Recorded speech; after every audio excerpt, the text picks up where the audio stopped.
سوچ او فکر په دې کې چې یو کال تیر شو. سوال دا دی زما د خپل ځان نه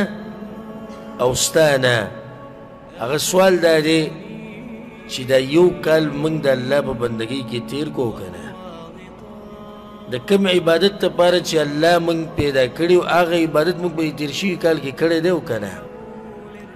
تا څومره نیکیانې کړي په تیر شوي کال کې؟ تا د الله څومره عبادتونه کړي دي په پټه؟ ته د الله نه یېرېدلی یې په تیر شوي کال کې؟ ته د الله دپاره څه قرباني ورکړې ده په دې یو کال کې؟ ته الله ته ځان نږدې کړی که د الله نه لرې شوی؟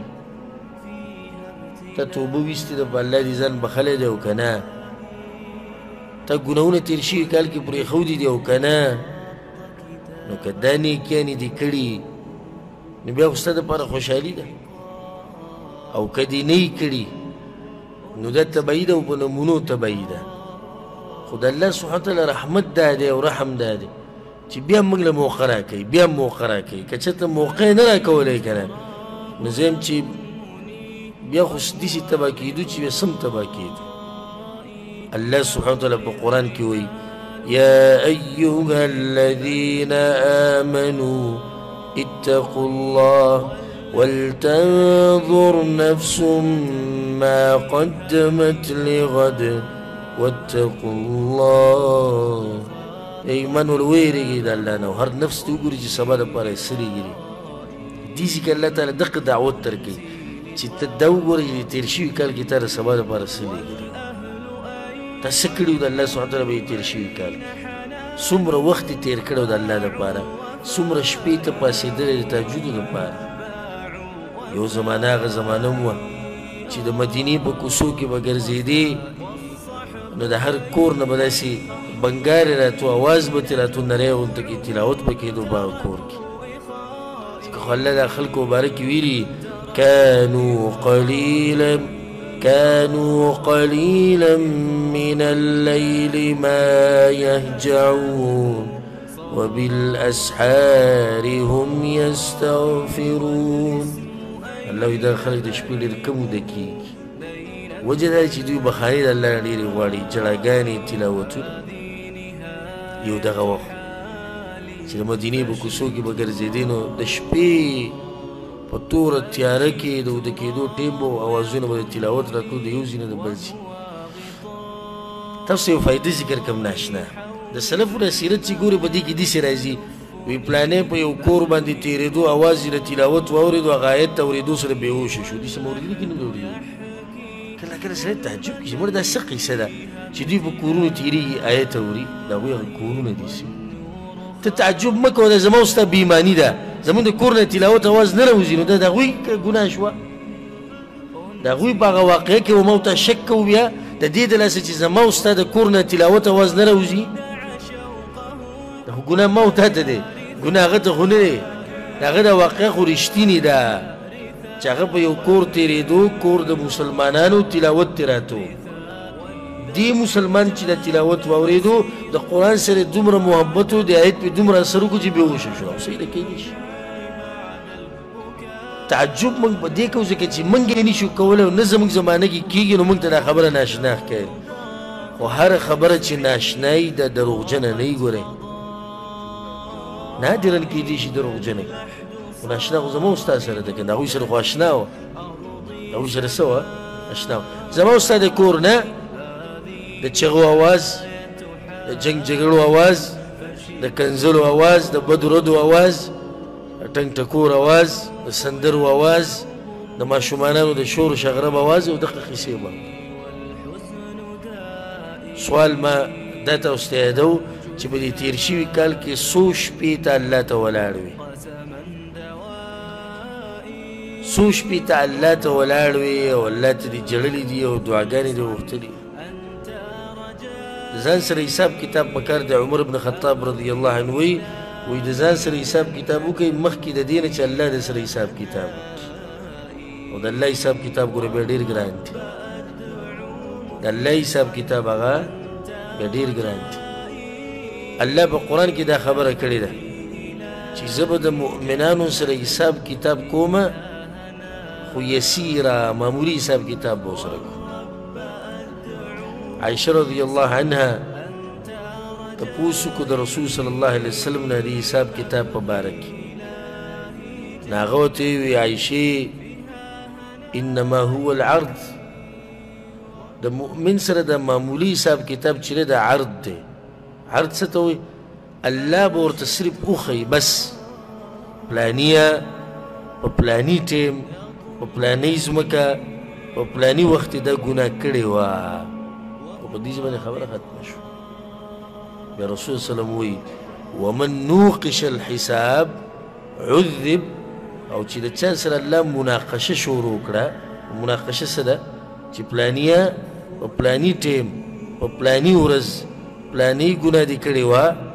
دغه مسلمان خبر خو بازي ختمه شوه که نه دې ځای کې مخې ته څه دي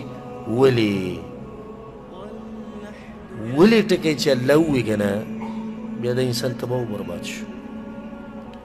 ومن نوقش الحساب عذب او د چا سره چې الله مناقشه شروع کړه او بحث یې ورسره شروع کړو لیکل د ځان سره واله د سړی جهنمي دی د دې نه مخکې چې الله تا سره حساب کتاب وکړي د خپل ځان سره حساب کتاب وکړه او د دې نه مخکې چې په کټ کې پروت یو خلک د باندې جنازې مونځ کوي نو ته د خپل مونځونه برابر کړه د دې ورځو د تېرېدو نه چې څوک عبرت نه اخلي او د دې کال د تېرېدو نه د ده زړه بلکل مړ دی د ده زړه مړ دی د دې ته سوچ هم نشته چې د کوم مقصد دپاره چې زه الله پیدا کړم هغه ما سر ته ورسوو که هغه مقصد څه دی بندگی د الله وما خلقت الجن والإنس إلا ليعبدون ما ندی پیدا کړي انسانان او پیریان مګر د عبادت لپاره الله وایي ما أريد منهم من رزق وما أريد أن يطعمون الله وایي نتی زه دا غواړم چې زما دپاره څه پیدا کوي او نه دوی نه د دوی دپاره رزق غواړم دوی له رزق هم زه ورکوم الله وایي سوال په زړه کې دا راغی چې یا الله د دومره خلکو له رزق ورکول یو په یو ځای کې دی بل په بل ځای کې دی داسې به وشي الله څه وایي إن الله هو الرزاق ذو القوة المتين صرف رزاق نه دی ګوره ذو القوة المتين رزق ورکوي او په رسولو باندې طاقت هم لري ته خو انسان یې خو دا زناور چې کوم دي که نه چې خبرې نشي کولی دا چې څه ویلی نشي دوی له هم الله رزق ورکوي دوی ته هم هر ځي ته رسوي په دریاب کې دننه چې د مهي دي دوی ته څوک رزق رسوي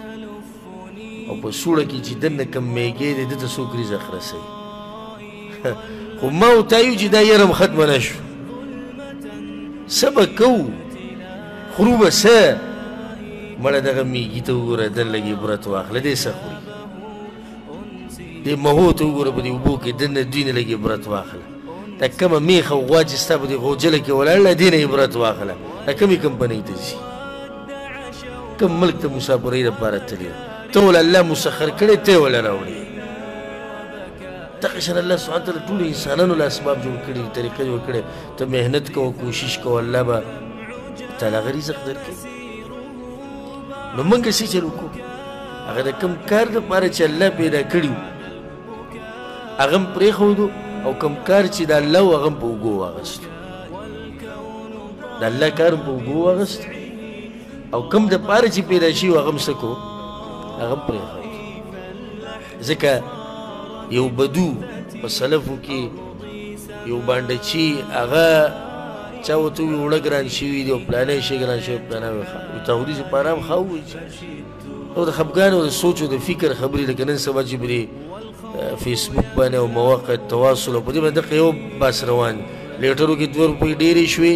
اوړه 3 روپۍ ګران شو چینی دا شو چینی تباهي وشوه نوی حکومت راغی تبدیلي رانله او تبدیلي راله او زوړ حکومت دا چل کړه او نوی دا چل کړه ټولې دغه خبرې روانې دي داسې که نه دي دوی دې بدو ته وایي نو ته ولې نه خفه کېږې هغوی زه ولې خفه کېږم ما د الله سره لوز کړی چې زه به ستا بندګي کوم هغه راسره لوز کړی چې رزق در کوم هغه به د خپل لوز باندې مضبوط دی خو زه کوشش کوم چې به د خپل لوز باندې مضبوط پاتې شم ریټونه که کمیږي او ډېرېږي خو رب العالمین راته ویلي وي زه به د رزق در کوم او ان الله لا يخلف الميعاد الله د وعدو د لوزونو خلاف ورزي ګوره نه کوي چې رزق ورکوي نو بیا ورکوي والله لازم که د وړو د 1 کیلو په 1,00,000 روپۍ شي که نه خو بیا به هم ته ډوډۍ خورې خو چې کله د انسان هغه سیله او ربط د الله سره کمزوری شي نو د دغه یو سوچي څه به خورو څه به خورو بس دغه سوچي د الله بنده ته پیدا کړی الله د غټ مقصد دپاره د عبادت دپاره